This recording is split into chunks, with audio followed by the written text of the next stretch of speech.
we're gonna try here. See what we can do. First time shooting a 1911. Let's see what we can do.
Hey everyone, welcome to Minutemen. My name is Michael, and today we're going to be talking about the Springfield Armory Loaded 1911.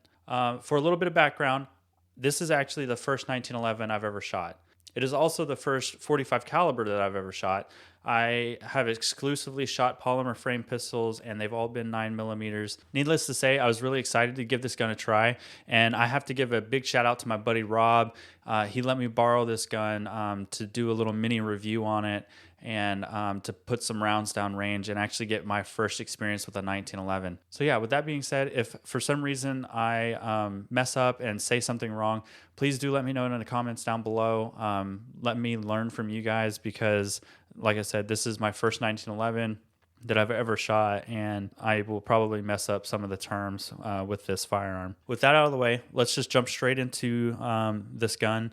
So again, it is the Springfield Armory Loaded 1911. It is chambered in .45 caliber. It comes with two 8-round magazines, and this is supposed to be Springfield's kind of budget-oriented, more upgraded 1911 line. They put some extra little features on here that some of their lower-end 1911s don't have. Springfield kind of markets this gun to be kind of like an entry-level, maybe race gun or home defense gun, if you will.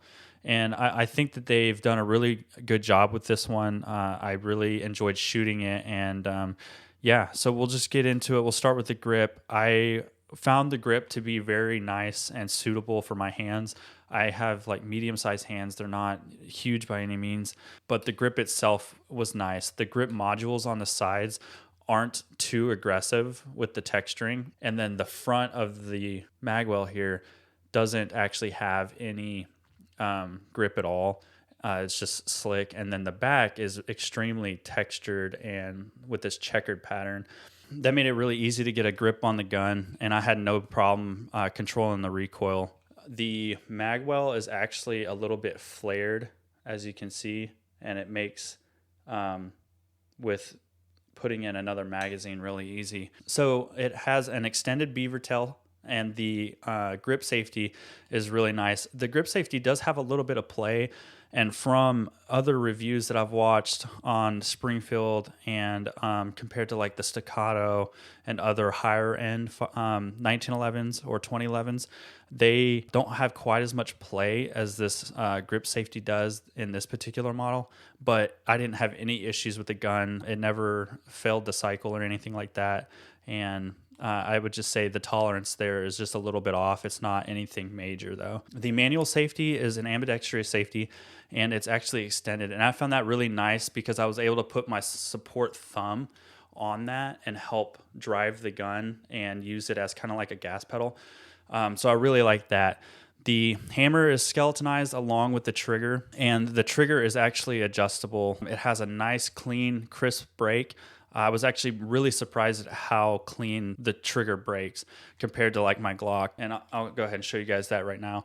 But the trigger is probably around 4 to 5 pounds if I had to guess. I don't have a way to measure it, but it's got a little bit of take up, nothing too crazy. And then there might be just a slight amount of creep and then it just breaks. It's really nice. And then the reset here is really short and tactile. Like, I mean, you hear that audible click, and then I find that on the second shot, there's no more of that creep until it breaks. So it's really nice. I enjoyed shooting it, and it made it a lot easier to shoot. I found that I was actually more accurate with this 1911 than I am with my Glock, and that's really surprising considering I've never shot a 1911 ever. So yeah, I was really happy and really surprised at how well I was able to control the recoil and at how accurate I was with this firearm. Moving on, the slide and the frame are forged carbon steel. It has a 5-inch stainless steel match grade barrel. So the slide on this gun actually has really nice serrations on the back, and then those serrations also carry over to the front. And I'm a habitual press checker, and so I found that having those front slide serrations helped tremendously. It was really easy, and they actually really do grip, so you won't have any problem getting a hold of the slide and racking it if your hands are wet or sweaty, anything like that. Super easy to do. And then lastly, the sights are 3-dot tritium sights. I found that they were okay. They're not my favorite. I think I'd rather have just a blacked out rear and a fiber optic front sight. That's just my personal preference. But yeah, I really enjoyed shooting it, and I'm really considering picking one up for myself. I did have just a few minor gripes with it.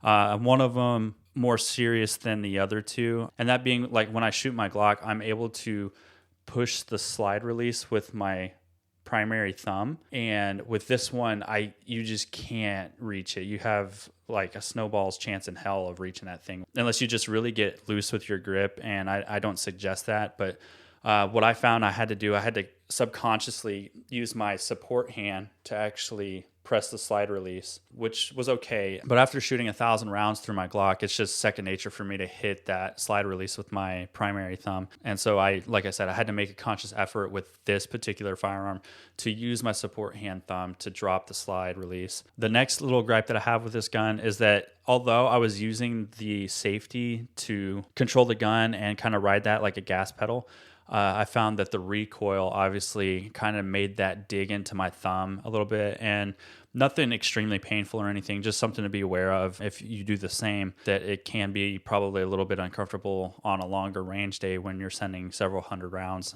downrange. And then lastly, I'm a polymer guy. I'm used to having a Picatinny rail on the bottom of the firearm for like a weapon mounted light. Not a huge deal. That's just my preference. But yeah, overall, really happy with this firearm. I say that if you guys are interested in it, you should give it a try. I think right now the MSRP on it is around $1,000. You could probably find it for a little bit less. I think I looked on Gunbroker and you could find some for around the $850-ish mark.